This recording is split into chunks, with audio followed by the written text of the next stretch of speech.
And so what that does is with our head always down and our cervical extensors, or the muscles in the back of our head, always extended, and our flexors, the ones kind of under our chin, always contracted, is it can position us to have tension headaches, migraine headaches. Life is stressful enough. And when we think, oh man, it's always the stress that's on me from work or from my family or from my significant other, well, those are legitimate reasons, but it's also because your muscles are pulled out. So that's how pain is felt. Just because you have pain in one area doesn't mean that's where it stems from. Different conflicting information on, how much time should we actually be dedicating to movement. And, I have my own idea, approximately what that should look like. But, for someone who just wants to start out, and as you said, they want to make it something that's long-term, right? They don't just want it to be that short little New Year's resolution half-assed, but they actually want to do it long-term. How can they start out and not burn out?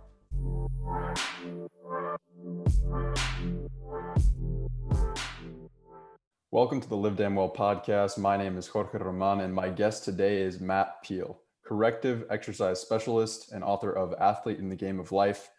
After obtaining his undergraduate degree in marketing in 1997, he then went on to pursue a career in fitness as a personal trainer, becoming a National Exercise and Sports Trainers Association personal fitness trainer in 2008.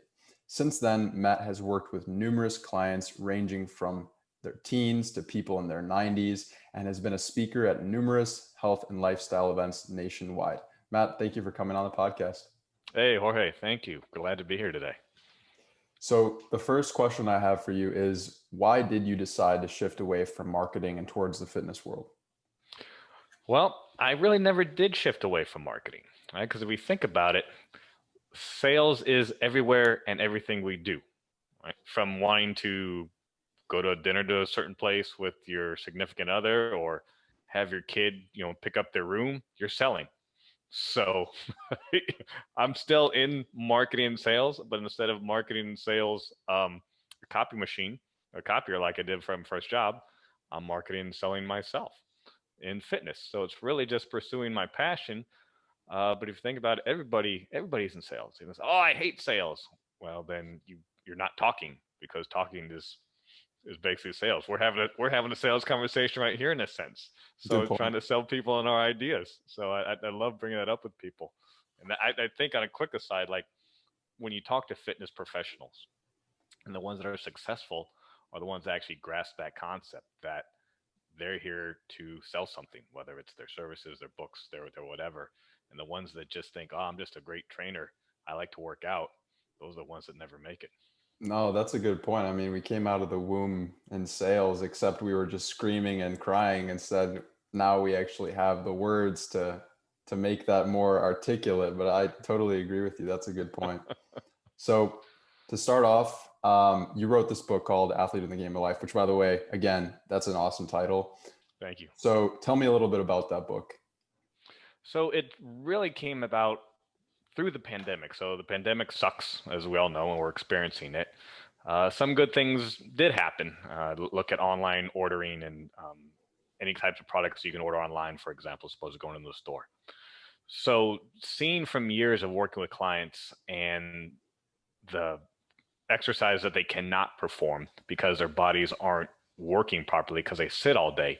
Even before we got into this situation, they're driving 45 minutes into work. They walk in, they're sitting for still the same amount of time, 8 to 10 hours at their desk, and then get up and they drive home, or maybe they ride the train or something like that home.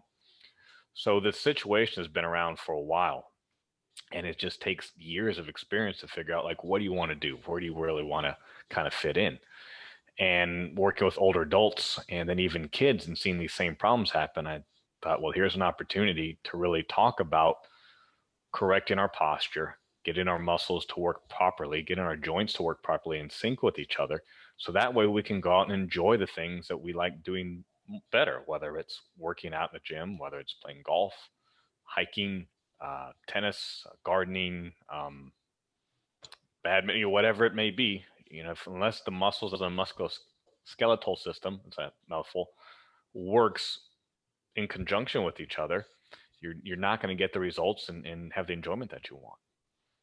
Right. So obviously now more people are working from home, gyms and fitness centers are sadly shut down. And so I really think this is, perfect relevant stuff right now for people because everyone's, hunched over whether they like it or Right, not. They're going to be at a right. computer for hours and hours per day.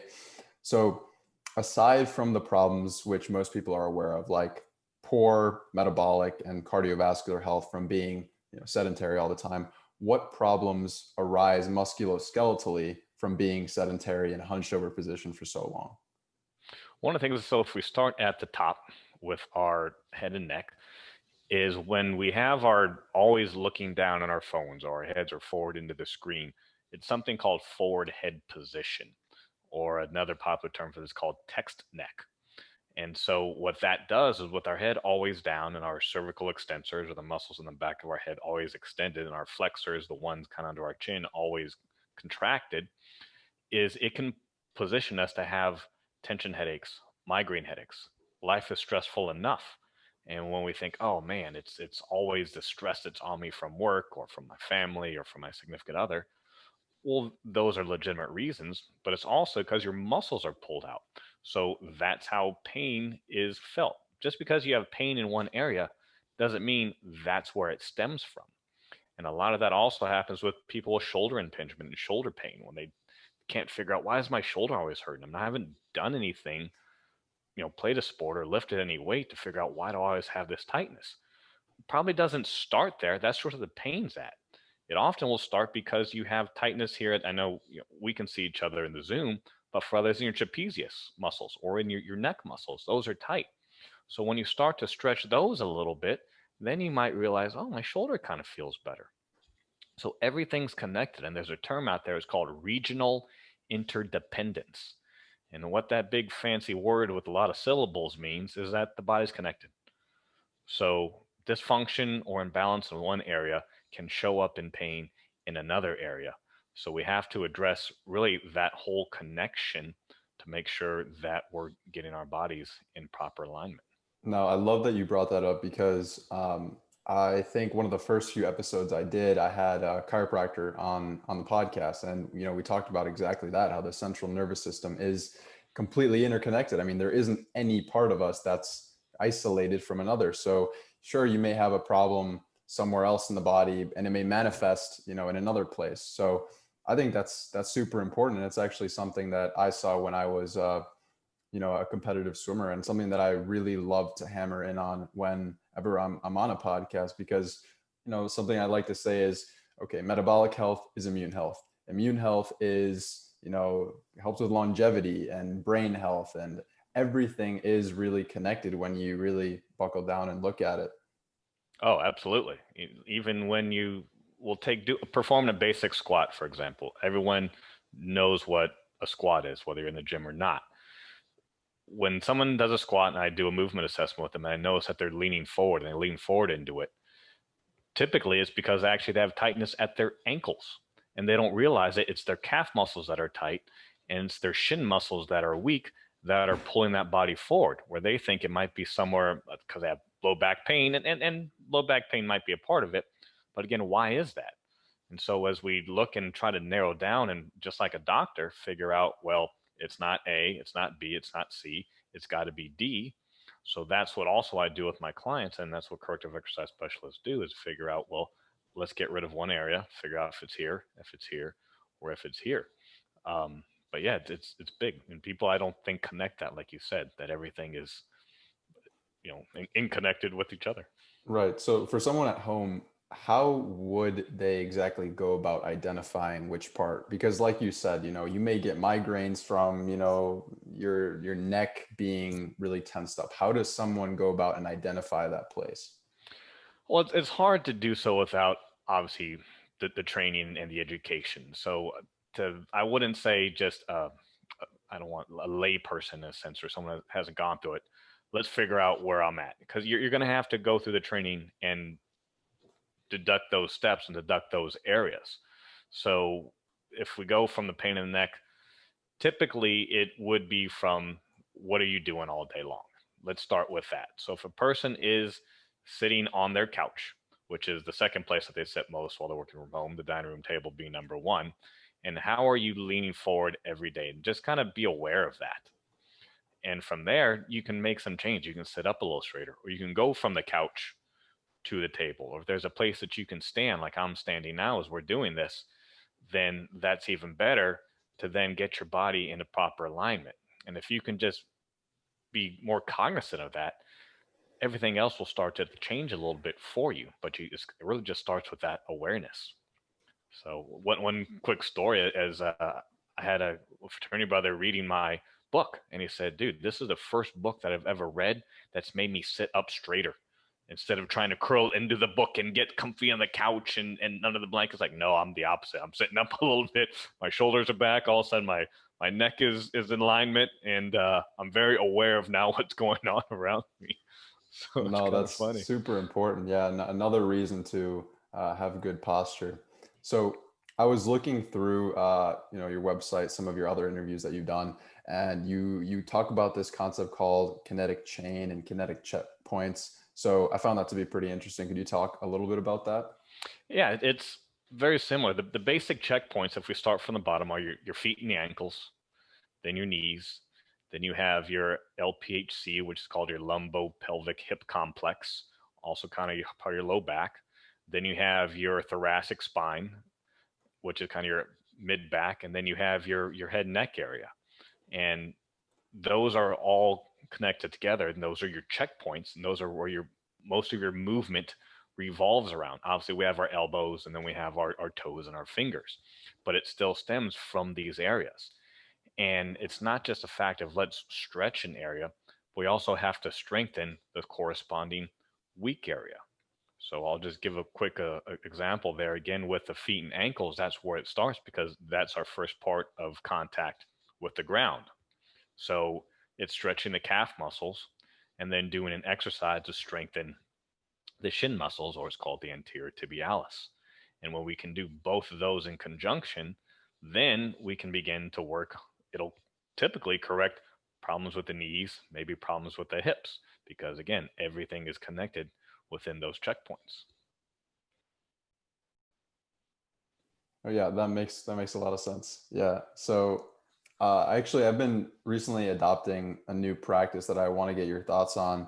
So ancestrally, when we look at modern hunter-gatherer populations like the Hadza or like the Maasai in northern Tanzania, for example, which is very well studied, we Mhm. see continuous physical exertion, whether it be light walking or actively hunting. But what we don't see is, them sitting around for 8 hours a day and then working out really hard for an hour, right?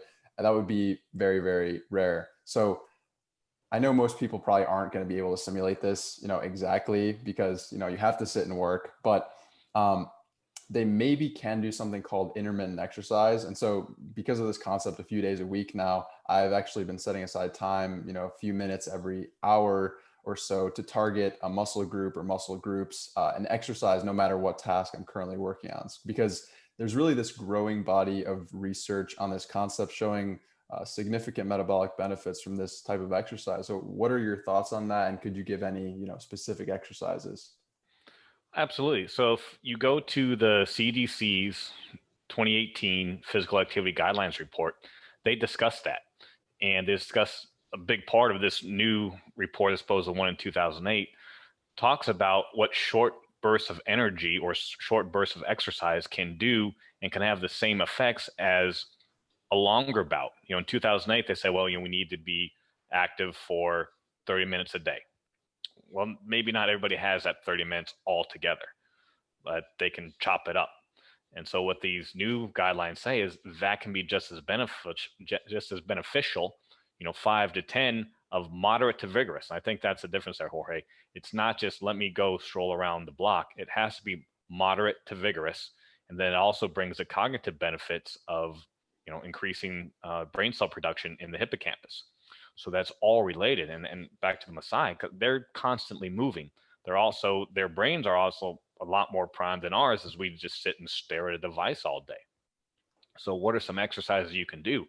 Well, if we're just here at home, for example, march in place. Right? That'll get the heart rate up, keep the knees up, feel your glutes working, feel your quadriceps working. A lot of working out is also mental. Do you have stairs at your house like I do? Go up and down the stairs a few times. That'll get your heart rate up. Um, some other things you can do, push-ups, compound movements, again, squats. Just hold. Get a gallon jug of water if you need some extra weight. You can do things like a one leg Romanian deadlift or one leg straight leg deadlift. Works also your balance. So it's standing on one leg, hinging at the waist, pushing your weight back so the weight is on your heels and trying to touch your toes. Do that, same hand to the same leg. Those are a couple examples that we can do without any weights that can be just as challenging, especially for someone trying to get started. That's awesome. That answered my question because, also another part of it is that 1 hour or 45 minutes that we do with this rising culture of no pain, no gain. We actually might tend to overdo it, and it might just be another stressor that adds to our lifestyle rather than being something that can be super beneficial, which we know exercise to be. Absolutely. And what's happening right now is New Year's resolutions, right? So come Friday, and as this podcast is put out there, whenever it is, it's that big rush, right? I got to lose 30 pounds by tomorrow. It's not going to happen. You didn't put 30 pounds on yesterday. It's not going to go off tomorrow. So why am I going to go to the gym day one where you feel amazing and then you're so sore the next day, and the day after that you go, well, the hell with this, man. I'm not coming back. So it's change our mindset now and do something, one simple change. Do it each week, one change each week. And in 4 weeks, you've done 4 changes, right? And that could make this resolution, as I call it, reject the resolutions, a kind of little thing I'm putting out, can make things maybe stick longer with you and be a healthier lifestyle than just going all in right now, destroy myself, and then say, man, forget this. Today, I want to turn your attention to another habit in addition to the inactivity which has been plaguing our society lately, mindlessly munching on junk food. So this is why I want to talk about Hugh Kitchen today. So after trying to live a healthy lifestyle, avoiding junk food, exercising, reading food labels, co-founders Jordan Brown, Jason Karp, and Jessica Karp still knew there must be some other way to feel and perform better. Because, to be frank, it's really hard to do that with all the processed food that's out there that wasn't so geared towards health. So after a lot of experimentation and research, they finally went all in and created the nutritious and delicious food they offer at Hugh Kitchen. Now, I've tried pretty much everything they have, and I can't recommend it highly enough, especially if you're looking for a healthier alternative to chocolate, candy, and chips. Now, they offer fully organic, grain-free, delicious crackers with a hint of rosemary. They have dark chocolate, lightly sweetened with organic coconut sugar and filled with almond butter, organic raspberries, hazelnut butter, or cashew butter. Now, that being said, there is zero need to live a bland lifestyle to stay on track with your health goals. They're also great to give as health-conscious gifts to friends or family. So here's what they offer. Since you're probably, and hopefully, a loyal podcast listener, you can get 10% off site-wide using code Jorge, Jorge. The link is in the description. I hope you give them a try. Now back to the show. No, that makes a lot of sense. I mean, I know it's the same cycle every single year, that rush of Groundhog people. Day. Exactly. That rush of people trying to accomplish a certain goal, then they overdo it the first few weeks and it's done. It's up. Well, that's not happening next year, maybe next year, right? So Maybe there's next year. a lot of different conflicting information on, how much time should we actually be dedicating to movement. And, I have my own idea, approximately what that should look like. But, for someone who just wants to start out, and as you said, they want to make it something that's long term, right? They don't just want it to be that short little New Year's resolution half-assed, but they actually want to do it long term. How can they start out and not burn out? First, I think, is enjoyment. Do something you enjoy doing. It's great to challenge yourself. And I'll take me, for example. I hate running. I despise running. If you call me up, say, hey, Matt, this is Jorge. You want to go jog for 3 or 4 miles? I got something to do. Even if I don't, I got something to do. So I'm not going to go out and jog. But if you say, hey, Matt, this is Jorge, do you want to go, play basketball? I'm down. We could be the same amount of time out there, but I'll enjoy basketball a whole lot more than I will jogging for 4 miles. That sucks to me. So figure out something you like. And then from there, just build on that. If it is playing basketball, well, just go outside and play horse. That might be enough to get your heart rate up. And then you'll find you'll enjoy a little bit more and you get a little bit better at it and you get a little bit more confidence and you'll maybe do some more basketball games. So that's number one. Do what you enjoy. And same thing back on the gym when people say, oh, I'm going to get up and be at the gym at 5:30. Well, do you wake up at 5:30 now? No. Well, that means you actually got to wake up at 4 or 4:30 to get the gym for 5:30. Is that going to happen? Probably not. Well, then let's not even say that in the first place. I find that as a new health coach now, that is really the hardest part. It's not imparting knowledge on people because people are smart. They know that maybe having cheesecake every day isn't the best thing to do, but it's the implementation of that. I mean, we have these reward systems in place for a reason. Now all we have to do is kind of play with that, use it to our advantage. So like you said, finding something that you actually enjoy, that is exactly what you should be looking for, especially when you're starting out, because you need to have some sort of reward system. If it's you're beating yourself up all the time, that's not going to work. No, you're not going to enjoy that. And we do need a reward, and the reward doesn't need to be eating the whole cheesecake. And I think that's the other flip side of it is, well, I've walked around the block today. Let me go back down and I've burned enough calories for that cheesecake. No, you haven't. Right. So let's have better expectations on rewards. Like I said, doing something we enjoy and something we enjoy within our boundaries now. I think we'll naturally progress and challenge ourselves as we realize, well, one trip around the block isn't anything for me anymore. Let me try 1.5. Let me try 2. The next thing you know, you are going further and no one's had a prodder up your ass to say, go do it. You better do this or else X is going to happen to you. You kind of do it on your own and then you feel better about yourself.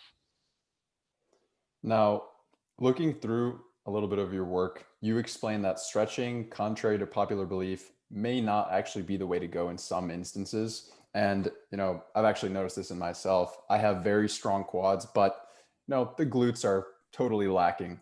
And so my hip flexors are incredibly tight. And, they've been that way, ever since I started competitive swimming. And so it was that way despite the stretching. And it wasn't until much later where I learned, no, you don't need to be doing that much stretching. What you need to do is strengthen the opposing muscle. So what are some, can you talk a little bit more about that? And also, what are some of the corrective exercises you could do?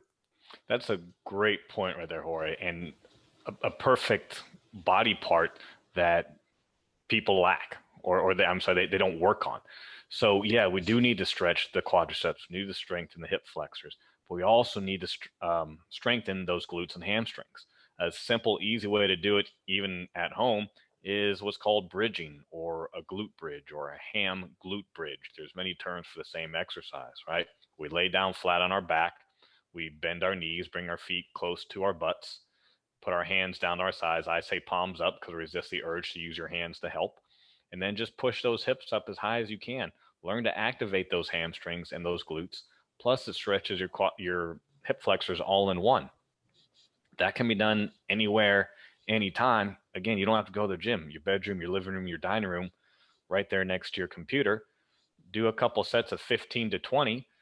And in time, and I don't mean like 4 years time, but a couple weeks time, doing that 2 or 3 times a week, you will feel better. You will strengthen those opposing muscles, which will then help everything else get back into alignment. No, that makes a lot of sense. That's what I started discovering. And so for people with, not that exact problem, but with back pain or neck pain, are there some simple things, they can get up for a few minutes and do?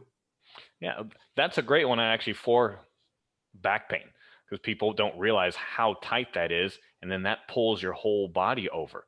So when you stretch your abdominal muscles and your hip flexors and your quadriceps, that can help you stand up straighter. Strengthening those hamstrings and glutes is great for it. Another thing that can help with the low back is something called a prone cobra.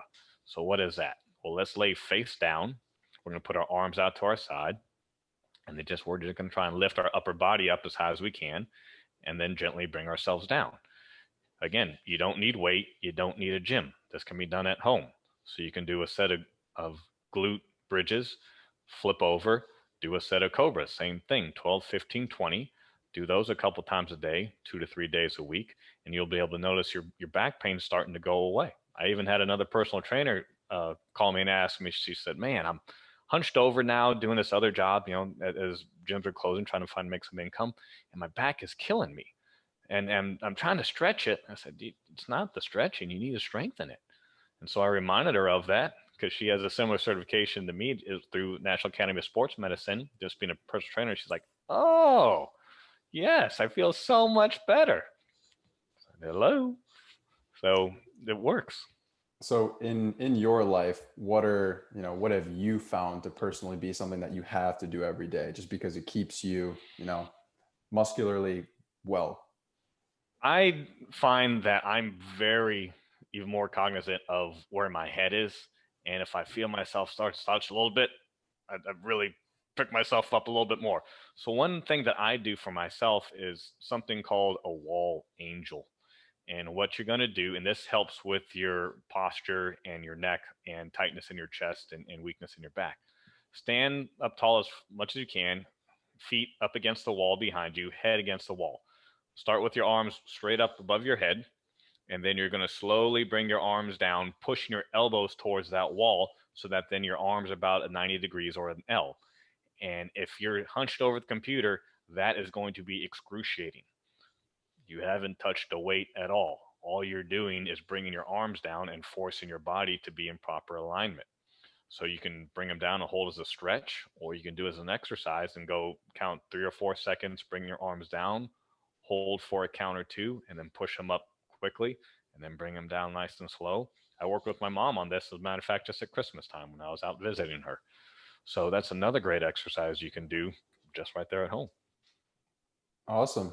And are there, because I know a lot of people are probably going to, trying to be thinking about this in their heads and trying to contort their bodies in different ways to try to, follow these instructions. So, is there your website? Do you have more resources people can use?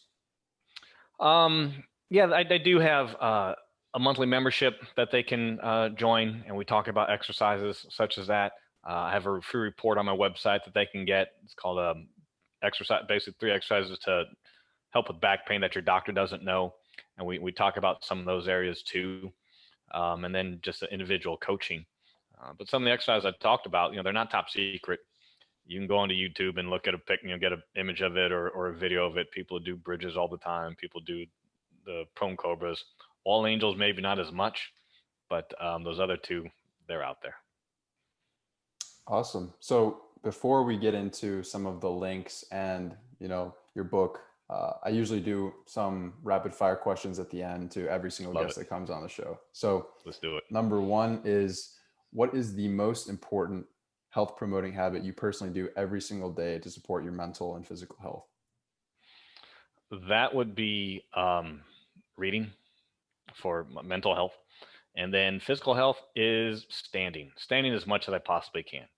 People don't realize just that is a big difference in their lives. So they can find a way to stand while they're doing a task as opposed to sitting. It does actually burn a little bit more calories in doing so, and you'll feel better by standing longer. Now, what is the most important or coolest thing that you've learned recently? Excuse me. Probably actually that wall angel. It's helped me. It's helped me a lot. The first time I did it, I was screaming in pain. Even we're not immune just because we're a trainer or a corrective exercise specialist. We're human. Our muscles work the same way. So doing that was pretty awakening to me is how tight I was and still am with my back and my chest. Yeah, I'm actually going to go do that right after this interview. I tell you, one of my clients calls it the crucifixion. That's his nickname for it. And that's how I talk to everybody now. Let's do the crucifixion. And they do it, and you could just see it in their face, and they go, ah! Yeah. It's brutal, man. So last question. What drives you to get up in the mornings on the days you least want to? I've always been an athlete. So going to a practice, going to a game, whether it's I played soccer my entire life. So whether it's cold outside or hot or it's raining, that's what we do. I think you just got to figure out again, what is your why? Why are you doing this? How does it make you feel? And it goes back to that enjoyment factor. If you're not having a little bit of enjoyment, maybe not in the process of it, but the results, you're not going to do it. So you got to find that energy or that piece or that action that's going to make you and help you enjoy what you're doing, so you'll get up and do it again. Like I said, I don't get up at 4 a.m. to be at the gym at 5:30. That doesn't turn me on at all, so I don't do it. I don't expect someone else to do the same thing. Yeah, no, that's an amazing point that we brought up a little bit earlier. Like you got to make it enjoyable. It has to be sustainable for you and something that you can hold long term. So where can people find out a little bit more about you? Instagram, Facebook links. Right. So my website, mattpeale.com. That's Peale. That's how you spell my last name. You can download a free report there and find out a way to get a free copy of my book. You can go to my Facebook page, which is Athlete in the Game of Life, and follow me on Twitter at Matt Peale, and LinkedIn, same thing, Matthew Peale. Those are the best ways of get in touch with me. I like your rapid fire though. I hosted a show a couple of years ago, and I did something like that, but I would come up with questions way out in left field, maybe something seasonal. Yeah, We're big in yeah. Mardi Gras down here, and so I would just ask them like a random thing on Mardi Gras, and boom, boom, boom, and they'd have a good time and laugh at it. Yeah, no, So I've been thinking about changing them up a little bit, by season or what's relevant at the time. So yeah, I'll it's definitely keep fun. that in mind. It's fun. Yeah. It's fun to do things like that. So I had fun when I looked them up. I was, oh, they're not gonna know this one, and I just throw it out there. Awesome. So I'll have all of those links in the show notes for everyone to go, check out all of your information. And if they want to have personalized coaching sessions with you, yeah, I really appreciate your time. Thank you. Thank you, Jorge. Appreciate it.